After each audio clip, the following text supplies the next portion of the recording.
Update na po tayo sa lakas at kilos ng bagyong Yolanda mula sa GMA Weather kasama ating resident meteorologist na si Ginoong Nathaniel Cruz. Magtani! Salamat, Pia. 4 na beses na naglandfall ang Typhoon Yolanda. Bago po mag-alas 11 kaninang umaga, ang tinamaan naman ito ay ang Bantayan Island dyan sa may Cebu. Nakataas pa rin ang pag-asa o ang Public Storm Warning Signal number 4 dyan po sa Southern Occidental Mindoro, Southern Oriental Mindoro, Romblon, Calamian Group of Islands, Masbate, gayon din sa Northern Cebu, kabilang ang Cebu City, Bantayan Island, Northern Negros Occidental, dyan sa Aklan, Capiz, Antique, Iloilo at Guimaras. Binabalaan po ang mga residente dyan na hindi lamang po mga malalaking puno ang kayang patumbahin ng dala nitong malakas na hangin, kundi maging ang gusali at bahay. Signal number 3 naman sa nalalabing bahagi ng Mindoro Provinces, Burias Island, Sorsogon, Marinduque, Ticao Island, Northern Palawan, kasama na po ang Puerto Princesa, Northern Samar, Eastern Samar, Probinsya ng Samar, Southern Leyte, Leyte, Bohol, rest of Cebu, Negros Oriental, nalalabing bahagi ng Negros Occidental, Camotes Island, Biliran Province at Dinagat Province dyan sa Mindanao. Mapanganib po ang bumiyahe sa mga naturang lugar. At signal number 2 naman dyan sa Bataan, unang-una dito sa Metro Manila, Rizal, Cavite, Laguna, Batangas, Southern Quezon, Camarines Sur, Lubang Island, nalalabing bahagi ng Palawan Province, Albay, Siquijor, Surigao del Norte at Siargao at Camiguin.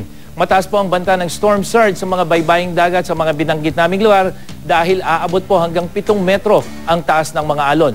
Itinaas naman ang signal number 1 dyan sa Pampanga, Zambales, Bulacan, Camarines Norte, nalabing bahagi ng Quezon Province, kabilang ang Polillo Island at Catanduanes. Gayon din ang Surigao del Sur, Misamis Oriental at Agusan del Norte. Makararanas sa mga naturang lugar ng masungit na panahon na may kasamang malakas na pagbugso na hangin na maaaring magdulot ng mga biglaang pagbaha at pagguho ng lupa. Taglay ng bagyo, ang lakas ng hangin umaabot pa rin sa 215 km per hour malapit sa gitna at bugso na hanggang 250 km per hour. Bumilis po ang kilis nito pakanluran, hilagang kanluran, ngayon ay 40 km per hour. At sa track ng Pag-asa, 4 na beses na naglandfall ang Typhoon Yolanda dyan po sa Visayas. Unang landfall nito ay dyan sa may G1, Eastern Samar. Kanina po yang madaling araw at nitong alas 7 ng umaga, dyan sa may Dulag, Tolosa, sa Leyte. Dyan po at sunod naman itong tumama dyan sa Daang Bantayan, Cebu. Kaninang bago mag-alas 6 ng umaga at ang papat nga ay dyan sa may Bantayan Island sa Cebu. Babala ng ehensya mamayang tanghali, posibleng tamaan at tatawin na naman po nito ang northern part ng Panay Island at sunod namang dadaanan nito ang southern part ng Mindoro at huli ay ang Busuanga dyan sa may Palawan bago tuluyang pumunta ng West Philippine Sea papalabas ng ating Philippine Area of Responsibility. At base sa datos ng Weather Central, kung hindi magbabago ang kilos at bilis nito ay lalabas na ng ating PAR bukas po yan ng umaga. Ngayong Biyernes, asahan po ang makulimlim na papawirin sa malaking bahagi ng bansa, lalong-lalo na halos sa buong Luzon, lalong-lalo sa Visayas at dito sa may bahagi ng Mindanao. At base sa accumulated rainfall forecast ng Weather Central, patuloy na makakaranas ng matitinding buhos na ulan.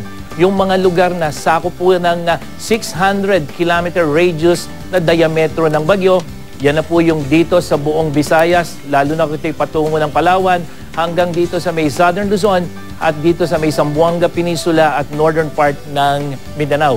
Habang may hinang ulan naman ang inaasahan po sa Northern Luzon. At dito sa Metro Manila, malaki ang tsansa ng pag-ulan ngayong hapon hanggang mamayang gabi po yan. At magpapatuloy ang mga pag-ulan hanggang bukas araw ng Sabado, pero pagdating ng Linggo ay bababa na po ang tsansa ng pag-ulan. Inaasahang magiging makulimlim at maulan din ang papawirin sa malaking bahagi ng Luzon bukas, pero magiging bahagyang maulap naman yan pagdating ng Linggo.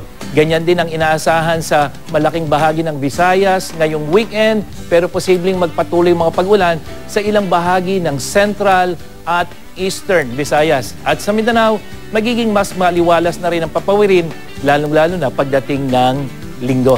Pinag-iinting din ng bagyong Yolanda ang hanging amihan na siyang nagdadala naman ng hanggang 6 na metrong taas ng alon dito po sa seaboards ng Northern Luzon at Eastern Seaboard ng Central Luzon. Ayon sa Pag-asa, Kaya pinapayuhan po yung mga mangingisda at may maliliit na sakyang pandagat na huwag munang pumalaot o maglayag.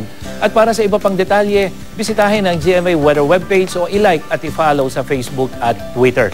Ako po, si Nathaniel Cruz para sa I Am Ready, serbisyong totoo ng GMA News.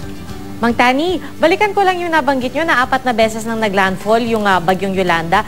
Inasahan po ba natin na 4 na beses yung landfall? Tsaka pangkaraniwan po ba na ganito karami yung beses ng pagtama sa lupa ng isang bagyo? Yes, Pia. Kapag ang isang bagyo ay dumadaan dito sa Visayas, ang ibig sabihin kasi ng landfall, pag tumama yung sentro ng bagyo sa lupa at tumawid uli sa dagat at tumama uli sa isang lupa, panibagong landfall yon. Pangkaraniwan kasi ang bagyo, pag tumama dyan sa Luzon o dumaan sa Luzon, isang beses lang siyang tumatama sa lupa. Kaya paglagpas nun, pupunta na sa either West Philippine Sea o kaya sa may Taiwan. So pag ang isang bagyo dito tumama sa mga isla sa Visayas, hindi lamang isa, dalawa, yung 4 na yan, Pia, madadagdagan pa dahil pag lumagpas yan sa may Bantayan Island dyan sa Cebu, tatama uli yan sa may Panay Island, panibagong landfall na naman yon.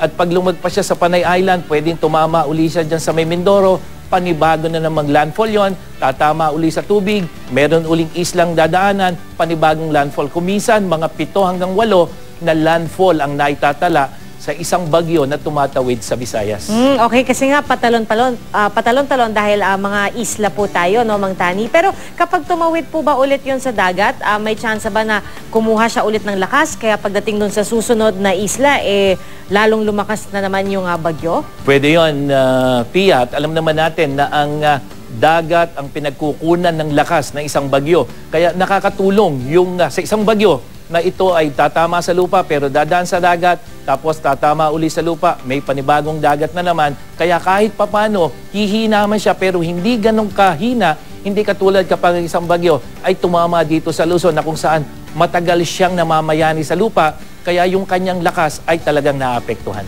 Ako, Mang Tani, maraming salamat po at sana nga bukas nasa labas na po ito ng Philippine Area of Responsibility. Maraming salamat po sa inyo. Si Ginong Nathaniel Cruz po, ang ating resident meteorologist.